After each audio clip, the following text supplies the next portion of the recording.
I'm not sure I've ever played a game that felt quite as angry with me as We Are The Dwarves. This semi-real-time strategy game would take any chance it could to violently push back against my every move, brutally punishing even the slightest of missteps.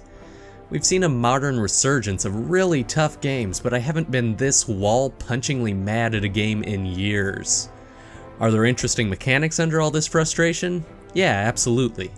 Are they enough to make the challenge worth enduring? Well, watch on. The game puts you in control of 3 dwarven explorers stranded on an alien world, each of which has his own unique abilities that can be upgraded with gems found around the levels. Forcer has a powerful shotgun that can knock enemies back, along with area of effect abilities and a quick distraction tool. Smash Fist is the barbarian of the group, with dual hand axes and a quickly building rage meter that lets him unload on enemies. Shadow is the group's stealth specialist, taking cover in bushes and quickly teleporting from hiding spot to hiding spot as he makes precise arrow shots from a distance.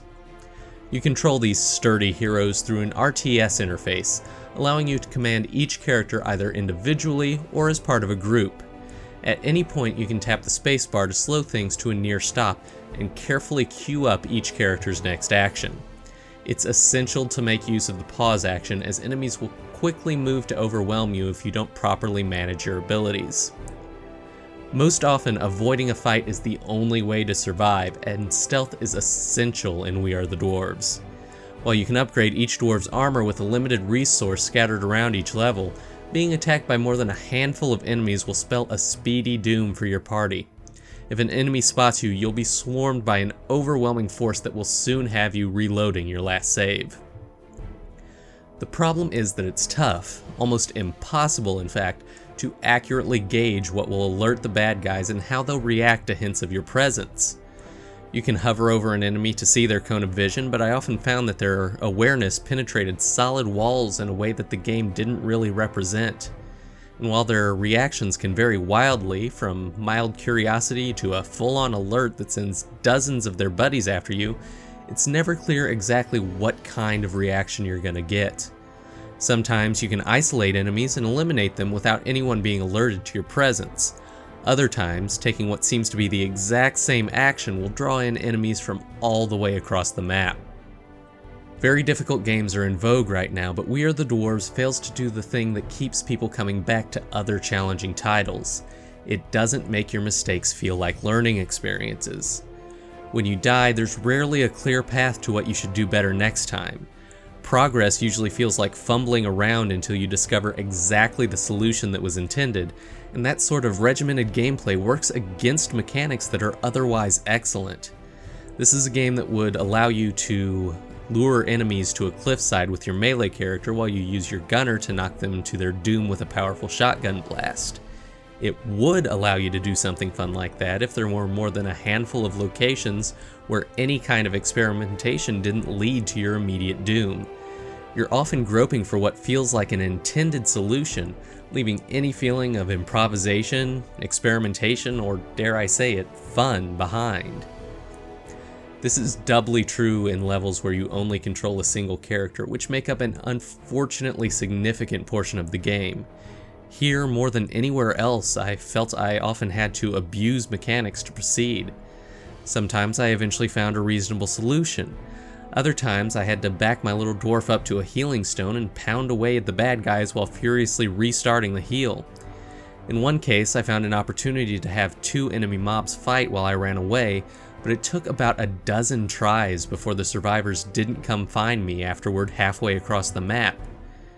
There are also a few sections of the game that are just straight up bad. There's a zero gravity segment where you fire a shotgun to direct your movement. It goes on for far too long and is filled with random bits of debris that you can't quickly navigate away from and will kill you in an instant. The boss battles are all sheer acts of frustration, adding new mechanics and random attack patterns that will take dozens of deaths for you to learn. The game has an impressively detailed world and ecosystem, described by in-depth codex entries and brought to life with vivid art design. The sci-fi mysticism of the dwarves in space setting is fully detailed and creates a strong sense of place. The only knock against the aesthetics is the voice acting, which feels lethargic and slow-paced against the often desperate struggle of the story. In the interest of full disclosure, here's a little bit of inside baseball. The code we received for review didn't contain the game's 2 final levels, and unfortunately, the launch day patch that completed the game also had the side effect of breaking earlier saves. That's not something that will affect the end user, but it does mean that in order for this review to run in a timely fashion, it runs without knowing what happens in the game's final chapters, or in fact anything beyond the 12th of the game's 18 levels, as that was where I had progressed to when the update dropped. But with that being said, I'm comfortable publishing this review saying that my time with We Are The Dwarves was immensely frustrating, and was growing more frustrating with each level completed. It's frustrating not just because of the difficulty, which is intentionally very great, but because the perfect execution required meant that I was never really playing and experimenting with these fully featured mechanics, leaving me instead to guess over and over again at the correct solution to each encounter. The core mechanics of We Are The Dwarves, the actions you can take and the strategies you can employ are wonderful, well-considered, and fully featured. There's a depth to the lore and world building that you rarely see at this scale. But the level design is so constrictive and the difficulty so fierce that it's a constant fight to have fun. We Are The Dwarves is a 5.5 out of 10.